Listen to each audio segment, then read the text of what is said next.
What's going on, everybody? Welcome back to GmiasWorld, and right now we're going to be talking about the most important thing in Madden 22 Ultimate Team. And regardless of whatever you have going on, this is it. Now, you may say, yeah, Gmi, this is the same thing that's always, in Madden. It's always something that works, but it's not necessarily true. Because I can tell you guys, in Madden 15, it wasn't all about speed. Speed right now in the game is so OP and ridiculous, nothing else really matters. Now, I will tell you this also, because of the way the players move, you can take a drag route for 6. But the emphasis that I'm going to focus on in this video is how you get the max speed and why, utilizing these tips that I'm going to give you is worth it and it'll pay off in the end. Now, before we get into that, Madden 15 was a game where you can moss people with height. Like, it was realistic in the fact in the NFL, like, you'll see a guy give his receiver or tight end a chance to go up and get the ball. Madden 15 was OP. You guys called it face catching. It was just user catching to me. It's always just been a user catch. But it doesn't really matter. In this game right here, speed is so important, I rage sold Calvin Johnson. So the height factor has no bearing on what really goes on. Because what happens is, no matter what ability you give your outside receiver with height, he's going to drop the ball. Now, I don't know why that is or if that's intentional, but it happens way too often. So for me, it doesn't make any sense for us to play that game. Like, for instance, when the game first came out, we all thought that Kyle Pitts, aka Kyle Dig Out Your Girls Pitts, was going to be a really OP card. 88 speed, 6'6". Oh my God, he's going to go up there and get that ball and do whatever he wants. It turned out not to be the case. All right, now can he moss dudes? Yes. He can do it. He can get lucky and catch the ball every now and again, but it's not really worth it. All right. Now, when Randy Moss drops as a vertical threat, there is a chance that with deep out, he may end up going up and trying to get the ball, but he will, in most cases, light up and drop the football. So again, it may just be the speed factor with Randy Moss that makes him really OP as opposed to his height. So now that I'm focused in on the height situation, a lot of you guys that are just getting into Madden 22, or maybe you've been into it, but you don't really understand, the reasoning behind why people are running right by you and why a lot of these guys that are running bunch are having so much fun. The speed aspect of the game is the reason why early on when the game first launched, EA started banning everybody that was a level 50. Because just imagine this, let's go back. Because a lot of you guys that think a lot of these players are good, they were level 50 and already had these guys at 93 speed when the game first came out. So while we were sitting around trying to grind and get to this level, think back to everybody that had Devin Hester at that time. And they, at least had a +1 from a theme team. So this is what they were running around with when we didn't have any cards that could compete. So theoretically, the people that were winning a lot that were already level 50, they weren't that good. Their team was just better. And the speed was so much more important, and you couldn't stay with anybody. At this point right now, EA Sports has released a lot of different cards where you can take your taste of whichever one you want and get, different types of speed. So when you look at this right here, right, the speed strategy cards that you get, and then the +1 from the Niners or whatever theme team you have, 93 speed right now in this game is suitable, but it's not something that automatically guarantees you that you're going to burn somebody for 6. Okay? The reason that I point that out is, and the big discrepancy about the people that were level 50 getting banned or whatever, is because now the speed is even more important because everybody has the potential to be so much faster. For instance, one of the things I just don't want you guys to do, please, if you watch this video, do not buy Darren Waller until he's a Redux. Because the Redux will at least put him back down to a reasonable price. Paying 1-point-something million for him right now is very, very idiotic because you can use your coins for so many other things to build your team up a little bit more successfully and to make you compete at a higher level. If you choose to go that route of, investing in Darren Waller right now, I truly believe that you're going to regret it.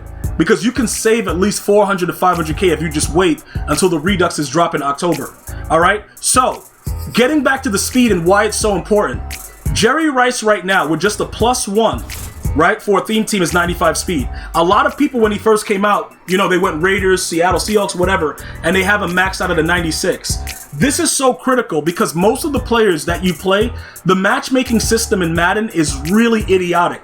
So you're going to play a lot of lower level players that just don't have the speed to keep up with a number like that. Because of that, it's not only going to help you win, it's going to guarantee you a lot more wins to have a player like this.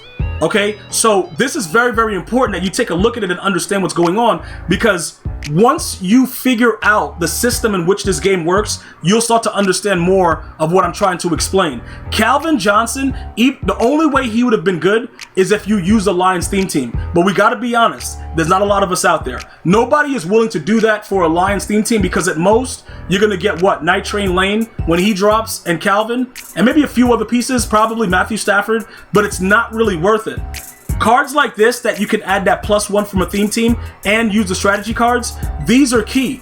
The next thing that you guys are going to want to figure out is this, right? Okay, Gmia, there's a lot of cards there that have speed. Are you just saying go get the fastest receivers and height doesn't really matter as much? Yes, that's what I'm saying. That's why I rage so Calvin Johnson. Keep in mind though, you will play someone that'll throw the ball blindly and not care and moss you. And your players will react by sticking his arm out and being a complete idiot. That is part of the game. That has nothing to do with the realism of football.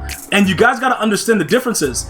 You guys tell me like, yo, Gmia, bro, I played a guy, he had no eyeballs and no kneecaps, and he was doing squat thrusts. And you want me to believe that. The same way I'm telling you, like, look, guys, you got to believe anything in Madden. It's going to happen. It does not matter, right? So we have to be better prepared for it. So look, if you got Devin Hester, if you chose Devin Hester as the card that you know, whenever you're going through the seasons, he's going to be a 93 speed with a +1 with a theme team. Jerry Rice is 95. If you're a Niner theme team, Deebo Samuel's at a 93. You see, like, there's a lot of different things that you can do and manipulate. Only problem is, like I said, although height doesn't matter, you don't really want to play him on the outside. Because when it comes to like going up and getting the ball, you can get lucky, but it's random. So putting an ability like deep out or deep in, that doesn't guarantee the catch the way it used to in 21 and 20. Well, 20 was streak specialist, but you know what I'm saying? Like they make them drop the ball so often, you're better off just running post and crossers. That's honestly what this game is. There is like the streak, if you got a guy beat, you're going for 6. But if it's like, the guy's close and it's an iffy throw or whatever, it's not going to work out in your best interest. It's just not going to work out. So the reason right now that I feel that the Niners, I'm safe with them right now, even with Lance Allworth, he has a token that he's eligible for now. I think they patched it so you can actually unlock it. He's going to go to an 89 speed, so that's going to add 3, and that means, he's going to go to a 92. So he'll be a little bit faster. He'll be a 93 with a full theme team, whatever. But like I said, this guy has been extremely nerfed. Extremely. So you're going to want to be careful if you go to play and use Lance Allworth, because realistically, he's only there for the chemistries. That's it. That's all that this card is there for. It's really nothing else that you can really utilize this card for. You have to just go with that. That is all that the card is. So I would be very, very careful with investing anything into this card right now, because simply put, it's not going to be worth it. 100% it just won't be. And, that's just the pure honest truth about it. Again, you guys can choose to do whatever you want. I'm just giving you guys insight into what I know actually works and is logical within the game. And I think that it will benefit a lot of you guys that are watching this video. As far as Randy Moss goes, some of you guys are saying, is he playable? You know what, bro? He can Moss, which is why I know that when his card is actually released, I don't know if they're going to be able to actually nerf Randy. Because he's a deep threat, and the way that he's going to move, and he's already a 90 speed with the BS card that they give us for free, I don't know, dude. I think him and Jerry Rice are going to be here to stay. So they both were Raiders, so you can still go Raiders, and Raiders are filled with speed, especially on the defensive side of the ball, but you still want to be a little careful with how you approach it. All right, that's what I'm trying to point out specifically. Now, defensively, same thing. The ultimate kickoff, they nerfed our collectible slot, so it no longer gives us the speed. So Sean Taylor is no longer 90 feet, not 95 speed, so he doesn't add to the umph that he once had. He might be on his way out. Like, it's getting real grisly, guys. I'm telling you, like, this is what it's about. If you have players that are fast enough, yes, they won't react due to the zones, but if they're not beaten badly, their speed alone will get to where they need to get to. Again, look, this is another card that I might miss if I go Raiders, because he gets the +1 as well. He's rushing off the edge at an 88 speed with a 91 excel, 90 finesse, 91 power moves. He's going to make plays. The speed is critical, extremely critical. So whatever system you're using, I'm going to urge you guys to understand, right? Having the strategy cards is a huge plus. It's going to cost you a lot to do it, but it's a huge plus. The in the zone, that gives you the speed, but remember, guys, they have to be different. Okay, so they can't be identical because it doesn't stack. So one is pursuit, and then the other one, you see how it says pursuit and speed? Then the other one is, I forgot what the other one was. What is it? Tackle and speed. So it's separate cards. So just remember that. Same thing with the offensive side of the ball. Because I get a lot of guys like, yo, bro, I got both deep specialists, and it's not stacking. Because EA made it impossible, and they want you to spend more coins. So now you got spec catch and speed for one, and then you have another one. Let's check out what the other one is for the offense. And awareness and speed. But that's the only way you get the +2 speed. So I'm going to let you guys know again.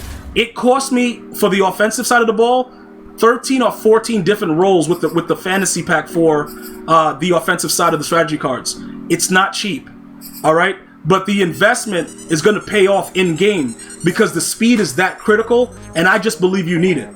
Let me know if you have any other questions or comments. I'm going to see you guys and girls next time. One love, y'all.